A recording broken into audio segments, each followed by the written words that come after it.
So when do you think that it took you started to feel like something's, because for the longest you were popping, but when do you think it took that turn around the curve where you were like, okay, this is about to be, when it went from being local to feeling like it was something?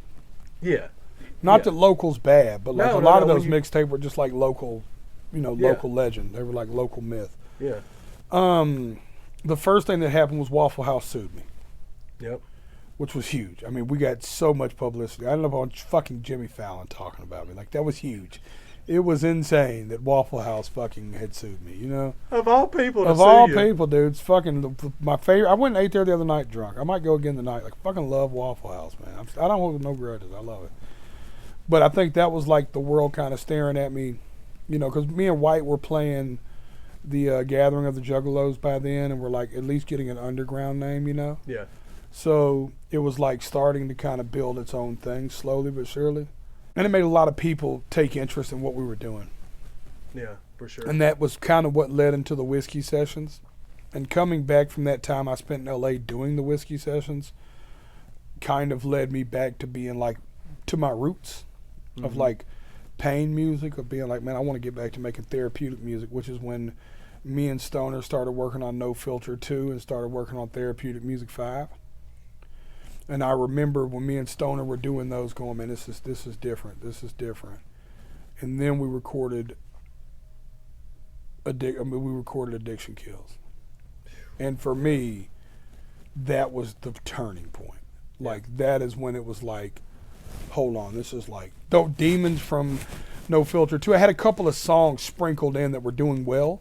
Yeah. But I just remember that being the point of like, no, this could potentially really end up being something. I think Killing Me is probably my favorite song you ever did. Mm-hmm. Was that on Sobriety Sucks? Yeah. That was all in that same era. Yeah. That one is, when people ask me, like, you're the first one that comes, there's so many, but that's something about that one, man. Yeah, no, to me it was like, those were the turning points. Smoking Section on Therapeutic Music 5, Killing Me on that one. They were just like I said, every song, everything mattered. If you really look back at it, I couldn't have done it without any of them. Like, I go all the way back to I've been told they want to roll. I guess it's because they know that we got next. You know what I mean? Oh, like, yeah. Like, all that stuff to me was like, That's when I started to feel like you were really getting momentum. Obviously, with the stuff you did with White and Stack and all that was awesome, and you were getting momentum with that. But when you started doing that that music video, when you started doing that stuff, I was like, something, was that 15? Mm-hmm. Yep. I was like, and then you did The Hate Goes On. You redid that one, or you recut that song, and then that's when it felt like it was. Yeah, that was Addiction Kills. To me, that was like, all right, this shit's finna go somewhere. Yeah, and now we're. Yeah, and we had dropped Waylon Willie 1 and 2 right around the same, the next year after. Yeah, I was booming them out. Yeah, and they were like, dude, Glitter. Mm-hmm. I remember the impact, like feeling like Glitter was going to be special. Cowboys, and then fucking Fall in the Fall. Oh, bro, that one was like 60 million views on YouTube. Yeah, for me, that was whenever it was like, oh no, this is like really fixing to like do something crazy. Was that something you and Struggle always, did y'all always say, obviously, we're going to do music together? Did y'all ever think about doing those projects? Or did that just kind of come out of nowhere? Or was that something y'all had been planning on doing? Well, the Waylon and Willie stuff.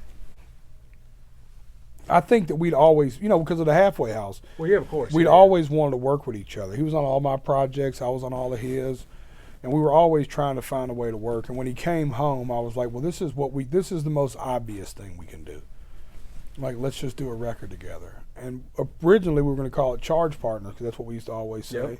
Yep. And then just like one day, I was smoking a joint and he was having a drink, and I was like, one of us, I don't even want to take credit, somebody was like, Waylon and Willie.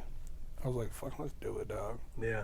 And there it went. Now it's its own 4 thing. albums deep. Yeah, for sure. Now it's its own thing. So. Oh yeah, man. You want to talk about how Save Me happened? Yeah. Okay. Talking about Save Me, that was probably the next, like, after the Waylon and Willie stuff, Same Asshole from Crosses and Crossroads was like kind of like my coming out party again by myself, Mm-hmm. and without struggle. I mean, like, not like, like after doing 3 Waylon Willies back to back, it was like, all right, this is my first offering. It's just Jelly Roll. Because you took a minute from doing solo stuff because y'all were doing the group stuff. I just right? focused on that. Yep. Yeah, yeah. I had like a good 16, 17 month stretch where I didn't release nothing but Waylon Willies. Yep. But I remember thinking like, this is going to have a huge cultural impact, right? I think Same Asshole was like a big moment, like in turning for me and that stuff. Like I remember Same Asshole was the first song I dropped that I was like, this could be Fall in the Fall big. Oh yeah. And then I started working on A Beautiful Disaster, and I knew at that moment that I had something special. Mm-hmm. Like I remember when I went to the studio and me and D-Ray were working on the record, who's producing it and shit, and we did Bottle and Mary Jane, and I wrote I Need You. And I'll never forget, I called my wife drunk and sung her I Need You over the phone. Mm-hmm. I had a little house that I used to record at, and I'd go to this little house, and it was just a studio there, and it was just me one night, and I was in there plastered drunk. And I called the wife and said, listen to this right now. And I just played the beat and sat the phone down and sang it to her. Close my eyes and I pray, 'cause I fear the sky's falling on me. She was like, that is sick. I was like, that's going to be the vibe of this album. Like, I knew it right then. Like, I felt it. I was like, this is this is the first song I wrote for the album. Like, it's going to be the vibe. Then we did Bottle and Mary Jane and Life and fucking all that crazy shit. And then I cut Creature. Oh, yeah. And that's when I was like, nah, man, this record. Like, I knew at that moment this whole album's special. Mm-hmm. It was the first time that I ever cut songs off an album. Well, that I had, like, normally I just, like, I had like 20 songs, and I was like, no, just these 12. Yep. Like. Yeah, because before it was just put them on, whenever we get done, just throw them Put on. everything you Yep. recorded. And I was like, no, we need to keep it specific to this, Yeah. And I knew that was going to be special. And I felt so inspired by it that when COVID came out as soon as we started dropping the records.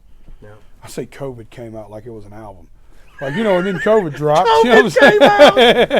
When COVID dropped, when COVID-19 dropped, yeah, it shook the world. Then that COVID album dropped, but fucked everything up for everybody.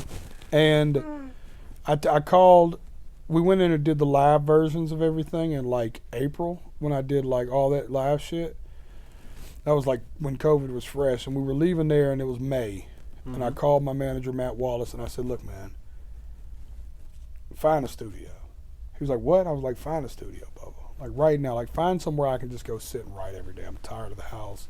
Yeah. And then everybody's being weird because of COVID. I said, find a place. And I'm finna blow your mind with this. You ready? Mm-hmm. He found, and I don't want to say the name of it because I'm going to be here for like 2 months. He found the place we're sitting in right now. Mm-hmm. And where I'm sitting is exactly where D-Ray was sitting when we shot the video for Save Me. He was sitting right here. And right where your old lady is standing is right where I was standing when we shot the video for Save Me. Oh, this was here. Okay. Yeah, it just fucked you up, didn't it? It did blow my Full mind, circle, bro. right? Yeah. If you look around and look up now and see the lights and stuff, full circle. This is where we recorded it. We wrote it right here, recorded it right here, and shot it right here. You want to hear something even crazier? Yeah. It was a year ago yesterday. Oh, wow. We wrote, recorded it, and shot it right here 1 year ago yesterday. And it's made that much of an impact in a year's time, bro. Over 100 million streams. And when you told me, what's crazy is that you were telling me like on the phone one night that you didn't even think people were gonna like it. Mm-mm. You were scared to death about it, like you didn't know what. Is it just because it was all singing? Yeah, it was raw. It was just an acoustic guitar. Like Yeah. because we write a lot of songs on guitar and then build beats around them. Yeah. And it was like when we were done, and I always cut the vocal to just the guitar. So many of my songs, you'd be surprised. I just cut a vocal to a guitar, and then a beat was built, and I was like, I don't think this needs a beat. I just remember clearly thinking to myself, this don't need a beat. It's like it needs to be raw and real like this. And they were like, we should stack the chorus or we should do gang vocals. And I was like, nah, man. Like, it needs to be raw. It needs to be one vocal. Maybe stack the ooh. Yeah. Oh, yeah. Like let's make that big. But, like, the verses, like, I want them stripped raw like that. And we listened to it 30 times and they're back to back. I've never had a song like that where I was like, play it again. Play it again. Then I sent it to my wife and she was like, this is the biggest song you've ever cut to date. Then I had some guys come over that were working on my truck at the time. They dropped my truck off for Father's Day or whatever. And then they came in and I played it for them and they were like, dude, they left and texted me like, can you send me that? And I was like, I'm telling y'all, this is special. I got I'll say her name. I hope people don't catch this. Juanita, the lady who manages this spot. Mm-hmm. I called her and I'm like, Juanita, I know you hear a lot of music in here every day. You've been managing this place for years. Listen to this.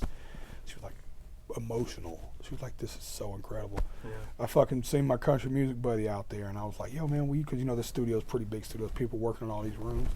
And I was just like, I was literally just like waiting on people to walk by this room so I could be like, hey, I know you don't know me. Can I play you something? Yeah. And I was just playing it for everybody. Was like, it's crazy. And I was like, I don't know how people are going to receive it though. So I just put it out like, fuck it, let's just see. And then, whew, Yeah, man. just insane, man. I watched 7,000 people sing it at a festival the other day. Oh, and just cried. I teared up when I saw your Facebook video when you didn't even have to sing it. No, Because that's the crazy thing. Because when you cut it last year, there was no touring. no. Because the COVID album come out. Yeah. Yeah, because COVID dropped on us and fucked everything up. She shut the game down. Fucking most man, unwanted release ever. Yeah, like it's crazy, man. That got to what it was, and that's what's so dope is that you were, and I get why you were, because you weren't used to doing that. It was something out of your comfort zone. But when you started hearing everybody saying how dope it was, just to see where it's at now, man, that's Right. That's Well, awesome. 1 year later, I came back to this studio for that reason. Yeah. 1 year later, I was like, all right, because we also cut Waylon Willie 4 here, and the entire self-medicated album here. Yeah. And I was like, I want to go back there and work. And my Yeah, manager, I called Matt again. I was like, set it up. That's where I want to go work at. So you're actually catching me on day one. Heck yeah, man. That's Yeah. dope. It's day one now. So you're welcome to. I'd love for you to come back in a few days and listen to what we've got so far. Because we already wrote one today that I think is, Beast. man, I love it.